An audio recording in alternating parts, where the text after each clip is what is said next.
Você tem ideia do quão polarizada foi a discussão sobre o tratamento precoce no Twitter? Ou então sabe quais foram os maiores influenciadores contra e a favor dele ao longo dos meses da pandemia? Talvez você até tenha uma noção, mas em parceria com a consultoria Leak, o Estadão apresenta agora uma ferramenta que conseguiu medir tudo isso por meio de sociogramas. Meu nome é Yolanda Paz e neste vídeo vou te explicar, ou melhor, mostrar o que foi a batalha da cloroquina no Twitter e como a desinformação polarizou o debate.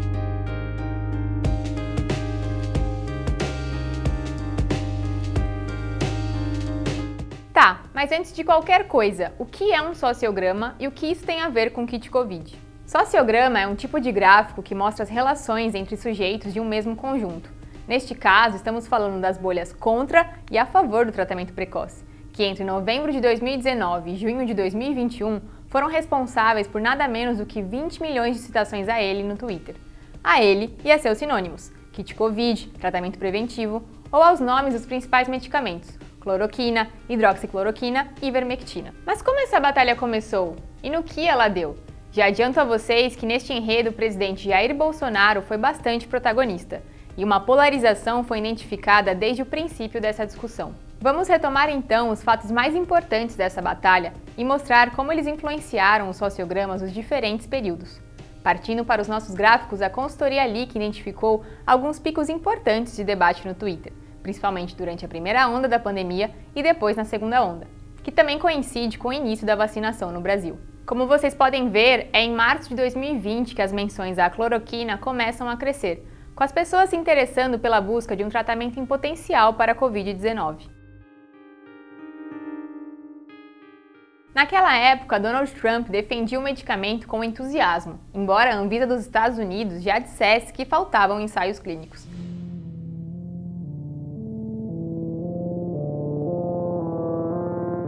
Em seu primeiro pronunciamento oficial de rádio e televisão, o presidente Jair Bolsonaro comparou a Covid a uma gripezinha e falou da cloroquina. Enquanto estou falando, o mundo busca um tratamento para a doença. O FDA americano e o Hospital Albert Einstein, em São Paulo, buscam a comprovação da eficácia da cloroquina no tratamento do Covid-19.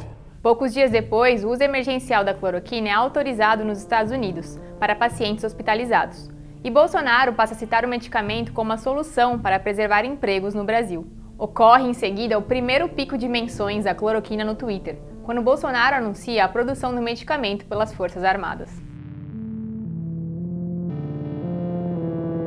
Cada pontinho desses é uma menção ao tratamento precoce, e quanto maior o ponto, maior o impacto dele, ou seja, mais gente viu ou compartilhou a publicação.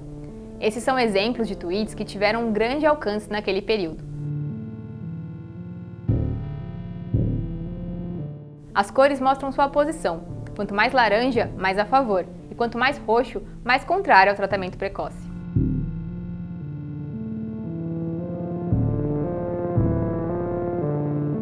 Nessa época, o Centro de Controle e Prevenção de Doenças dos Estados Unidos tira as orientações sobre cloroquina e hidroxicloroquina de seu site. No dia 16 de abril, Luiz Henrique Mandetta é demitido do Ministério da Saúde, quando ficam insustentáveis suas divergências com Bolsonaro no enfrentamento à pandemia. Mandetta não endossava o uso do tratamento precoce. Nelson Teich assume em seu lugar. No mesmo dia, o Conselho Federal de Medicina autoriza médicos a receitar cloroquina para pacientes com Covid-19. Em maio, as bolhas contra e a favor começam a se condensar, como podemos ver no sociograma. Enquanto isso, os tons verde e água representam aqueles que tinham um posicionamento neutro em relação ao tratamento precoce.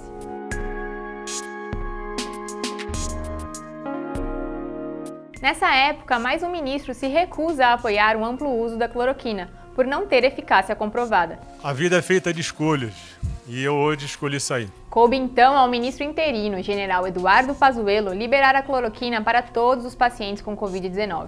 No dia 20 de maio, um novo protocolo do Ministério da Saúde recomendava a prescrição do medicamento desde os primeiros sinais da doença. Indo na contramão, no dia 16 de junho, a Anvisa dos Estados Unidos revoga a autorização para uso emergencial de cloroquina e hidroxicloroquina por lá. Depois, no começo de julho, a Organização Mundial da Saúde interrompe estudos com a hidroxicloroquina, diante de evidências de que ela produzia pouca ou nenhuma redução na mortalidade da Covid-19. No Brasil, após minimizar a pandemia, Bolsonaro é diagnosticado com a doença no dia 7 de julho e publica o seguinte vídeo em suas redes sociais. Estou tomando aqui a terceira dose da hidroxicloroquina. Estou me sentindo muito bem. Estava mais ou menos domingo, mal segunda-feira. Hoje, terça, estou muito melhor do que sábado. Então, com toda certeza, né? Tá dando certo.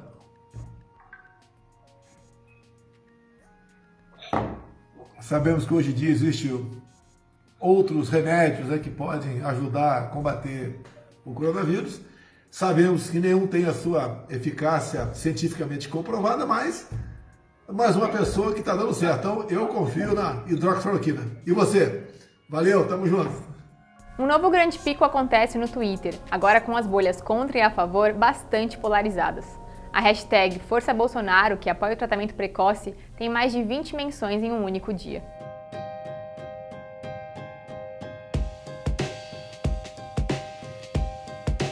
Mas quais conclusões podem ser tiradas a partir dos sociogramas da primeira onda da pandemia? No começo da quarentena, entre março e abril, a maioria dos usuários e das mensagens eram favoráveis ao tratamento precoce. Mas isso foi mudando, principalmente a partir de maio.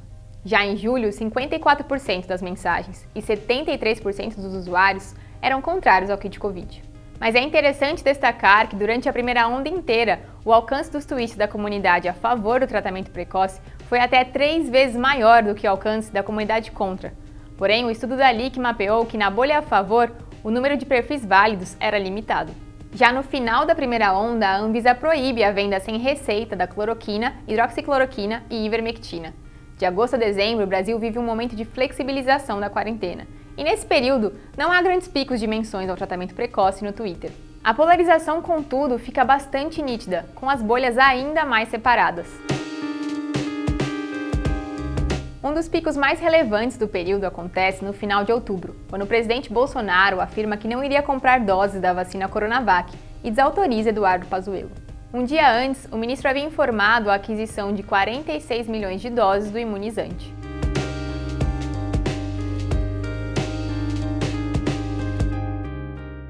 A partir de janeiro, na segunda onda da pandemia, o tratamento precoce volta a ser um assunto bastante mencionado no Twitter. Um episódio importante é a visita do ministro da Saúde, Eduardo Pazuello, a Manaus. 4 dias antes da capital ficar sem oxigênio, Pazuello fala em tratamento precoce para conter os graves efeitos do coronavírus no Amazonas. É nesse período também que começam as primeiras menções em apoio às vacinas, principalmente depois da Anvisa autorizar o uso emergencial da Coronavac e da AstraZeneca, reafirmando também que não existiam medicamentos registrados para o tratamento da Covid-19. No Twitter, lideranças da oposição começam a repercutir um pedido de impeachment do presidente. Enquanto isso, apoiadores de Bolsonaro criam a hashtag Tratamento Precoce Salva Vidas, ainda defendendo o uso da cloroquina. Do outro lado da polarização, outras hashtags ganham repercussão, como hashtag Impeachment Salva Vidas.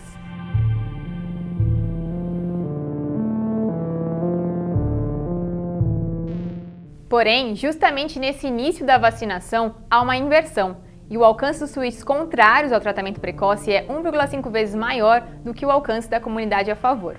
O pico seguinte de menções ao kit Covid no Twitter acontece em março, quando aumentam as comunidades e conversas em torno da vacinação e do enfrentamento à fake news. No dia 1º, a Organização Mundial da Saúde emite uma forte recomendação contra o uso da hidroxicloroquina para prevenir a Covid-19.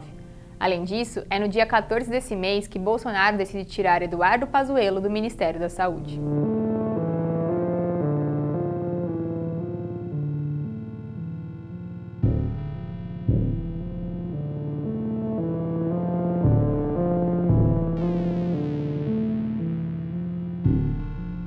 Em março de 2021, 71% dos usuários do Twitter eram contrários ao tratamento precoce, mas 52% das mensagens ainda eram a favor. Ou seja, mesmo em menor número, os defensores da cloroquina ainda eram responsáveis por uma quantidade maior de postagens na rede social.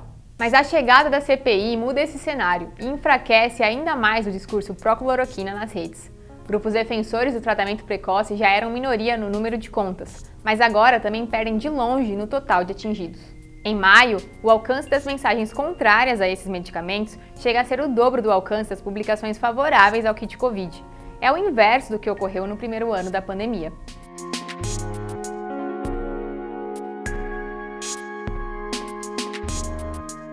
Resumidamente, essa análise de tweets mostrou que a polarização sobre o tratamento precoce começou lá no início da quarentena, em março de 2020. Mas foi só no segundo ano da pandemia que a percepção majoritária sobre esses remédios deixou de ser favorável. Foi com a vacinação e com os trabalhos da CPI que o alcance das mensagens críticas ao tratamento precoce conseguiu ser maior do que o alcance das publicações em apoio ao kit Covid. A conclusão do estudo da LIC também mostrou que nas 20 milhões de citações ao tratamento precoce, nesses 21 meses, os termos mais usados foram uso de cloroquina e uso de hidroxicloroquina, além das palavras Bolsonaro e Covid-19. Inclusive, o presidente foi identificado como um dos principais líderes das comunidades que promoveram o tratamento precoce no período analisado. Se você quer entender melhor o que essa batalha virtual da cloroquina revela sobre negacionismo, fake news e informação de qualidade, acesse o especial multimídia do Estadão.